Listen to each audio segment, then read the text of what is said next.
안녕하세요. 오늘 아침 새벽에 4시에 일어나서 하나 녹음하고 또 생각난 것이 있어서 다시 지금 6시쯤 됐는데 녹음을 하나 더 하기로 했습니다. 일단 유니킴이라고 아시는지 몰라도 제 페이스북 친구이시고 또 유튜버이시기도 합니다. 그분이 위치 추적을 할 수 있는 앱에 대한 것을 올렸더라고요. 그래서 보니까 거꾸로 생각해 보면 위치 추적을 피할 수 있는 앱이 있다는 것은 그만큼 만약에 국정원이 나서면 위치 추적을 조작 같은 것도 가능하다고 볼 수 있죠. 드루킹 같은 경우에는 찾아보니까 그 수많은 그 아이디들이 외국 베트남 쪽 그쪽에서 온 것이라고 이미 발표가 났는데도 그거에 대한 조사는 하나도 하지 않았죠. 그래서 제가 볼 때는 이것이 선거 부정이 문제라면 이거야 말 않고 똥 묻은 개가 겨 묻은 개를 욕하는 것과 똑같은 거죠. 아니 어떻게 드루킹을 이용하고 매크로를 이용한 그런 정치세가 아니 어떻게 이재명 같이 손에서 피가 나도록 손가락 운동을 해서 지지율을 올리신 그런 분을 갖다가 탓할 수 있겠어요.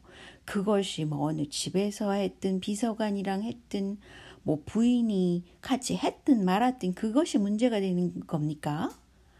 아니 기계로 수만 개의 허위 댓글을 날리신 분들이 이래도 되는 거냐고요.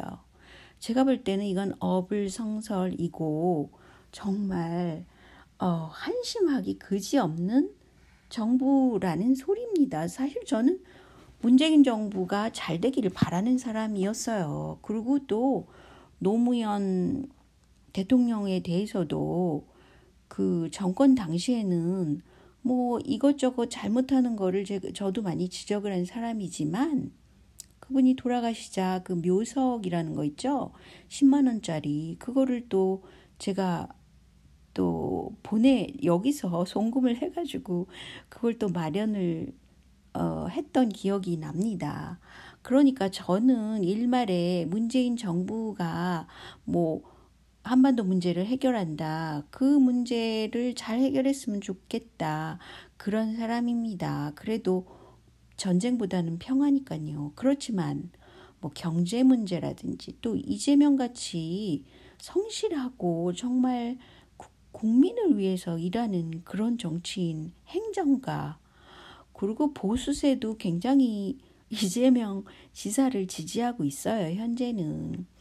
그런 걸 느끼면서 굉장한 정치인을 가져서 너무 다행이다. 지금 타이밍이 너무 좋다. 이렇게 생각하고 있는 사람인데 어떻게 같은 정당 내에 정치인들이 그렇게 이재명 지사를 비토할 수 있습니까? 그래서 제가 진짜 새벽에 이렇게 일어나가지고 또 작업을 해야 되고 사실은 이것조차 정말 힘겨워요. 이런 분들이 한둘이시지 않기 때문에 제가 같이 동참하는 것이죠. 서로는 그랬고요. 현 문재인 정부가 선거운동을 했고 또 그 이후에도 하는 짓을 가만히 보면요. 굉장히 문학계나 운동권이나 시민운동과 환경운동까지 이 사람 저 사람 마구 끌어다가 자기 편을 만들어서 일단 거기에 발을 들이면 일단 자기 편이라고 생각하겠죠. 그렇게 해서 선거인단을 굉장히 크게 조직을 했다는 생각이 듭니다. 그래서 드루킹에 의해서 부정선거를 한 것이 분명함에도 지금 현재 또한 차기 선거에서도 부정선거가 있을 가능성이 굉장히 높은 상태예요.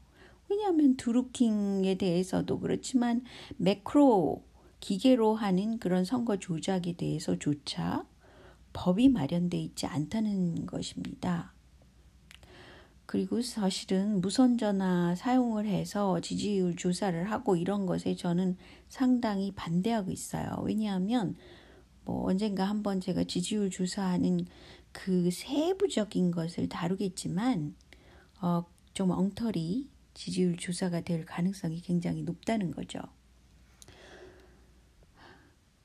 그래서 제가 말씀드리고 싶은 오늘의 본론은 문재인 측에서 굳이 김경수 아니면 유시민이다, 뭐 아니면 홍석현을 요새 거론들 되고 있는데요. 그 셋 다는 다 아닙니다. 대상이 돼서는 안 되는 사람들이에요.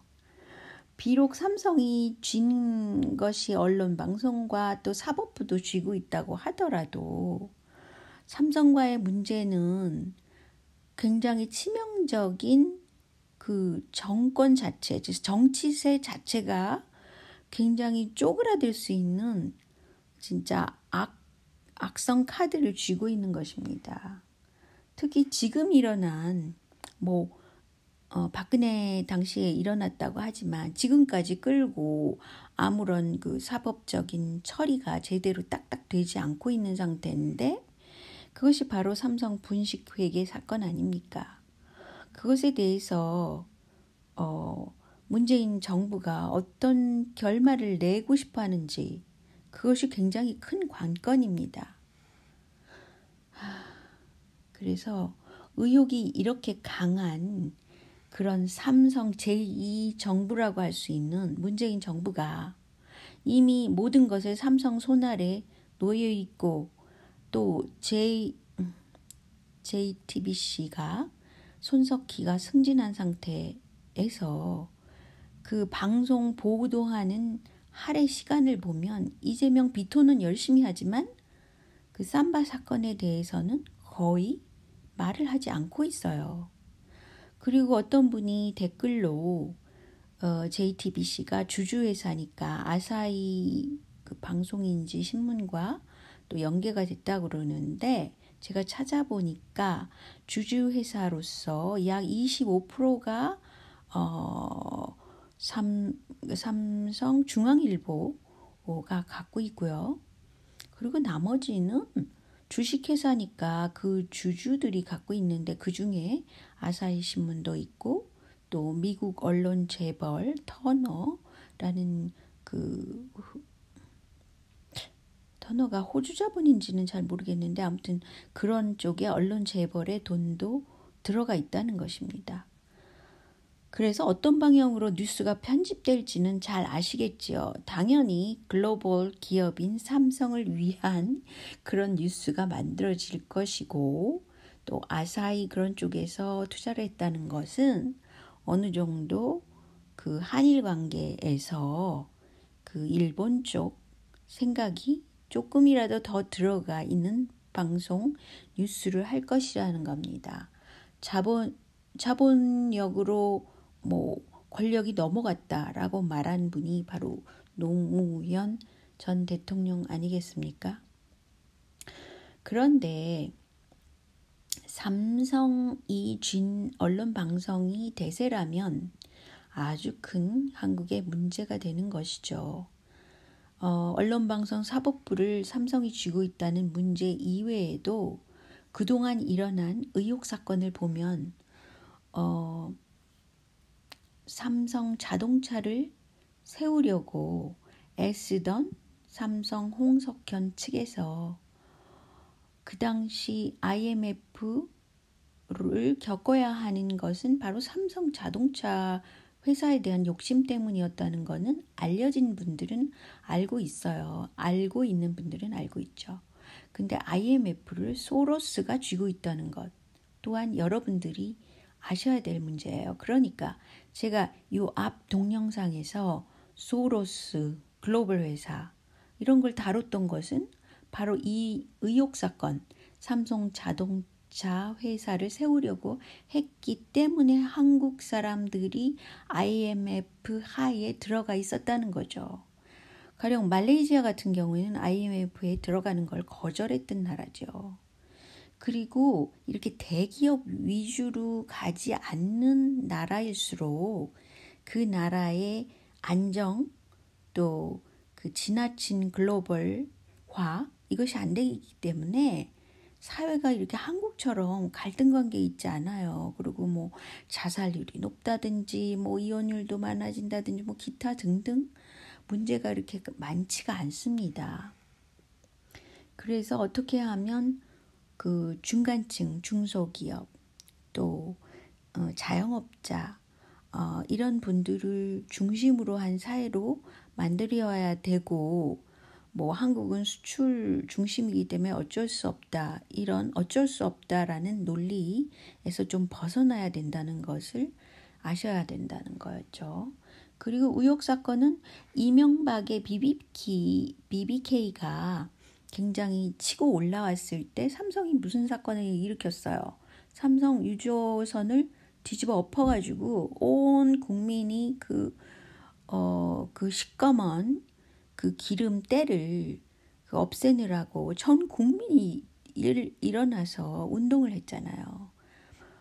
세상에 어떻게 전 국민이 너무 착하게도 삼성이 무슨 큰 문제를 일으키면 그 뒤치다거리를 하느라고 정말 열심이고 이런 나라도 참 드물다고 생각해요.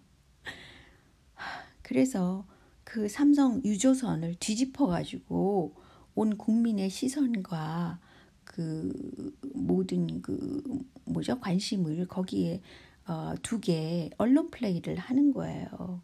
그래서 이렇게 두 번 먹히다 보니까 또다시 삼성 그 분식 회계 사건 이것이 일어났고 또 국민연금과 연계돼가지고 아주 큰 사건임에도 언론방송과 사법부가 이것에 대해서 처신을 안 하려고 그러든지 덮고 있다는 거예요. 일종의 언론 플레이를 하고 있는 것이죠. 그래서 현재 의혹 사건 3개가 첫째는 자동차 회사를 위해서 IMF를 일으켰고 두 번째로는 이명박을 당선시키려고 그 유조선 사건을 일으켰고 세 번째로는 삼바 국민연금 연계된 사건을 없애려고 지금은 어떤 언론 플레이를 하고 있는지 그 언론에 방송되는 그 뉴스 이슈의 분포와 거기에 할애되는 방송 시간, 뉴스 시간 이런 걸 보시면 다 이해하실 수 있을 거예요. 얼마나 지금 현재 한국이 언론과 사법부가 삼성 소나기에 쥐어져 있고 그럼에도 불구하고 남북 관계를 해소하는 데 있어서 삼성이 중심이 되고자 하고 또 그 욕심에는 그 한반도 문제를 삼성 홍석현이 해결하는 척하고 대권 주자로 올라갈 확률이 크다는 것이죠. 자, 오늘은 여기까지만 하겠습니다. 안녕히 계세요.